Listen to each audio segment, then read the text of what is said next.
माध्यमिक physical science chapter number 8.3 chemical reactions and electric current. आज के इस वीडियो में इस चैप्टर के एक बहुत ही इंपॉर्टेंट कंसेप्ट को समझने वाले हैं जो है इलेक्ट्रोलाइट्स। ये जो चैप्टर स्टार्ट होता है इसका पहला और सबसे बेसिक कंटेंट जो हमारे पास आता है वो है हमारे पास कि इलेक्ट्रोलाइट्स क्या होता है और नॉन इलेक्ट्रोलाइट्स क्या होता है। आज के इस वीडियो में मैं आपको इलेक्ट्रोलाइट्स और उसके कैरेक्टरिस्टिक्स के बारे में बताने वाला हूँ। इसे समझना बहुत जरूरी है। तो चलिए आज का वीडियो स्टार्ट करते हैं, देखते हैं इलेक्ट्रोलाइट्स क्या होते हैं और उनके कुछ कैरेक्टरिस्टिक्स।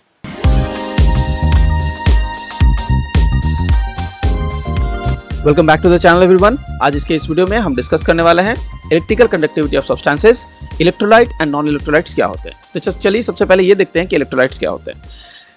मैं आ चुका अपने लेक्चर वीडियो पे, देख सकते हैं कि यहाँ इलेक्ट्रोलाइट्स का डेफिनेशन दिया गया है, एग्जांपल दिया गया है और नेक्स्ट पेज में हमारे पास कैरेक्टरिस्टिक्स है। ये सारी चीजें मैं आपको समझाने वाला हूँ। सबसे पहले मैं आपको समझाता हूँ कि ये बेसिकली इलेक्ट्रोलाइट्स होते क्या है। तो अगर आप इलेक्ट्रोलाइट्स समझना चाहते हैं तो याद रखिए इलेक्ट्रोलाइट्स बेसिकली एक कंपाउंड है। किस तरह के कंपाउंड्स? सारे कंपाउंड्स को हम इलेक्ट्रोलाइट्स नहीं कह सकते।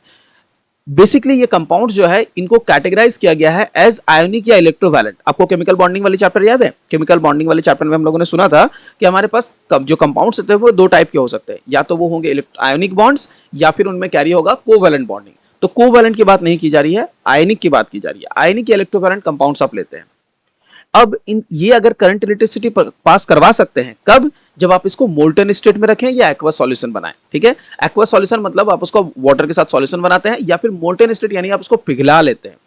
इस कंडीशन में अगर ये केमिकल ट्रांसफॉर्मेशन शो करेंगे तो करंट इलेक्ट्रिसिटी पास करवाने पर अगर ये केमिकल ट्रांसफॉर्मेशन शो करेंगे तो इस तरह के कंपाउंड्स को हम बुलाएंगे कि वो इलेक्ट्रोलाइट्स है। तो बेसिकली इलेक्ट्रोलाइट्स है क्या? Electrolytes are nothing but they are only compounds. Okay, अब बताइए किस तरह के कंपाउंड्स? तो आपने क्या पढ़ा? वो है आयनिक या इलेक्ट्रोवैलेंट कंपाउंड्स। ठीक है, और इनकी कैरेक्टरिस्टिक्स क्या होगी? किसी भी आयनिक या इलेक्ट्रोवैलेंट कंपाउंड को क्या हम कह देंगे कि वो इलेक्ट्रोलाइट है? आंसर है नहीं। ऐसे कंपाउंड्स को हम इलेक्ट्रोलाइट कहेंगे जो आयनिक और या इलेक्ट्रोवैलेंट कंपाउंड्स कैरी करते हैं।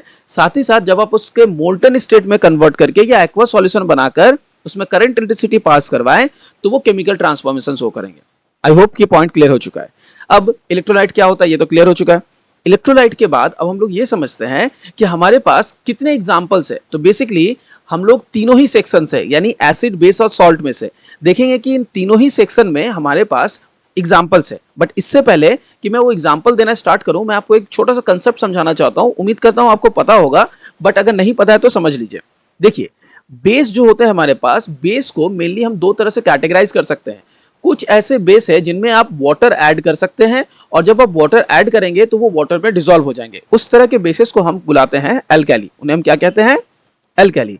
और कुछ हमारे पास बेसिस ऐसे हैं जिनमें आप वाटर ऐड नहीं कर सकते, वाटर ऐड करना पॉसिबल नहीं है। तो ये हमारे सिर्फ बेसिस है। तो बेसिस कितने तरह के हो गए? दो तरह के। वाटर में डिसॉल्व हो सकते हैं या नहीं हो सकते हैं। अगर नहीं हो सकते हैं तो हम उनके बारे में डिस्कस नहीं करना है, लेकिन अगर हो सकते हैं तो उनको हम कहते हैं एल्कली। अब जैसा कि आपको पता है कि हम जिन बेसिस के बारे में बात करेंगे उन बेसिस को हमें एक्वस सॉल्यूशन करना है या फिर उनको डिसॉल्व करना है, इसलिए यहां पर हम वर्ड एल्कली पर ज्यादा जोर देंगे, ये आपको पता होना चाहिए। लेकिन सम टाइम अगर किसी दूसरे बुक में बेस वर्ड भी मेंशन किया हुआ है तो आपको मतलब पता है कि या तो वो वाटर डिसॉल्व नहीं कर पा रहे हैं तो उनका एक्वस सॉल्यूशन नहीं बन रहा है, तो हमारा उसका मोल्टन स्टेट में लिया जा रहा है, तो भी पॉसिबल है। इसलिए ये वर्ड एल्कली और बेस दोनों ही एप्लीकेबल है। अब चलिए कुछ एग्जांपल्स देखते हैं। In case of acids, strong acids जैसे कि HCl हुआ, H2SO4 हुआ, HNO3 हुआ, ये जितने स्ट्रॉन्ग एसिड्स है, याद रखिए कभी भी कोई स्ट्रॉन्ग एसिड आपको सामने दिखे तो समझ लीजिए वो एक इलेक्ट्रोलाइट है। इसी तरह से अगर आप स्ट्रॉन्ग बेसिस की बात करें जैसे कि sodium hydroxide, potassium hydroxide, calcium hydroxide, तो ये भी एल्कलीज में लिखा गया है, यानी स्ट्रॉन्ग बेसिस। इनमें भी कैपेसिटी है कि ये करंट इलेक्ट्रिसिटी पास करवा पाए। अब हम आते हैं सॉल्ट में। तो जितने भी कॉमन सॉल्ट हम लोगों ने देख रखे हैं जैसे like sodium chloride, potassium chloride, calcium chloride, तो इन सभी में ये कैपेसिटी है कि ये सारे सॉल्ट एक इलेक्ट्रोलाइट की तरह काम करेंगे। ठीक है, तो ये तो वो सारे एग्जांपल्स हो गए और इलेक्ट्रोलाइट का डेफिनेशन हो गया। आज के इस कंटेंट में जैसा मैंने आपको बताया था कि मैं कैरेक्टरिस्टिक्स भी समझाऊंगा, तो चलिए हम लोग देखते हैं इलेक्ट्रोलाइट के कैरेक्टरिस्टिक्स को। तो इलेक्ट्रोलाइट की कैरेक्टरिस्टिक्स में एक कैरेक्टरिस्टिक्स तो मैंने आपको बहुत बार बताया कि ये जितने भी है ये बेसिकली कंपाउंड्स है। इलेक्ट्रोलाइट्स कंपाउंड्स है। कैसे कंपाउंड्स? आयनिक या इलेक्ट्रोवैलेंट कंपाउंड्स। ओके, अब याद रखिए सारे आयनिक और इलेक्ट्रोवैलेंट कंपाउंड्स नहीं है, कुछ कंपाउंड्स ऐसे भी हैं जो कोवैलेंट है, बट उन कोवैलेंट कंपाउंड्स का पोलर होना जरूरी है, यानी पोलर कोवैलेंट कंपाउंड्स को हम कहते हैं कि वो इलेक्ट्रोलाइट है। अब अगर आपसे कोई कहे कि मुझे बताइए कि कंपाउंड इलेक्ट्रोलाइट्स क्या है, तो आप कह सकते हैं कि कंपाउंड्स है। अब आपको अगर कोई ये कह दे कि सिर्फ आयनिक या इलेक्ट्रोवैलेंट कंपाउंड्स ही पॉसिबल है कि इलेक्ट्रोलाइट है, तो आपका आंसर होगा नहीं। अगर कोवैलेंट है और उनमें वो पोलर कोवैलेंट है तो भी वो बन सकते हैं इलेक्ट्रोलाइट। याद रखिएगा, polar covalent compounds are also can be called as electrolyte. तो ये आपको याद रखना है। नेक्स्ट, सेकंड जो पॉइंट हमारे पास कैरेक्टरिस्टिक्स है वो है इलेक्ट्रोलाइट्स अंडरगो आयनाइजेशन इन मोल्टेन स्टेट और when dissolved in polar solvents like water.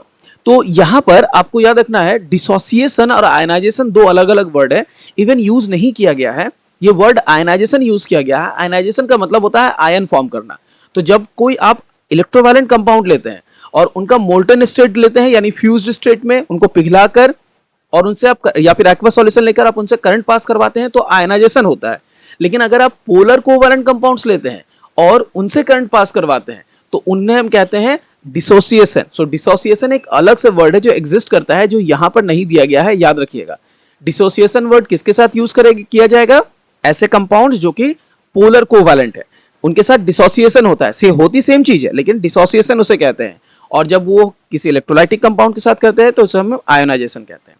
Third point, ions are mobile carriers of electricity which increases the temperature. Ionization increases and consequently electrical conductivity through electrolytes also increases. तो basically ये point discuss किया गया है कि ये जो electricity carry करने वाला काम है ये करता कौन है? ये बेसिकली करता है आयंस। आर्हेनियस थ्योरी हमारे जब आने वाले क्लासेस में हम डिस्कस करेंगे तो हमें पता चलेगा ये जो आयन वर्ड है ये कहीं ना कहीं कॉइन किया गया था बाय हिम ओनली। आर्हेनियस ने हमें बताया था कि करंट इलेक्ट्रिसिटी जो पास इसमें हो रही है उसके पीछे रिस्पांसिबल कौन है? आयंस रिस्पांसिबल है। चलिए नेक्स्ट पॉइंट की तरफ बढ़ते हैं, fourth number point. Electrolytes undergo chemical transformation as a result of the passage of the electricity through them in solutions और in molten state they are electrolysed. तो पता है ना कि जब वो करंट इलेक्ट्रिसिटी पास करेंगे तो उनमें केमिकल ट्रांसफॉर्मेशन होगा, उसको कहते हैं वो इलेक्ट्रोलाइज्ड कंडीशन में चले गए। तो ये बात भी आपको आई होप कि पहले से पता थी। ये थे वो कैरेक्टरिस्टिक्स जो हमें जानने थे। चलिए हम लोग चलते हैं अपने मेन स्क्रीन पे और देखते हैं हमारा आने वाला क्लास क्या होने वाला है। इसके साथ आज के इस क्लास में इलेक्ट्रोलाइटिक कंडक्टिविटी ऑफ सब्सटेंसेस के इलेक्ट्रोलाइट वाले पोर्शन को हम लोगों ने कवर कर लिया। आने वाले क्लास में हम ये नॉन इलेक्ट्रोलाइट्स जो है उनके बारे में और डिटेल में समझेंगे। नॉन इलेक्ट्रोलाइट्स क्या होते हैं इन्हें हम कवर करने के बाद आगे बढ़ेंगे जहां पर हम Arrhenius theory of electrolytic dissociation को समझेंगे।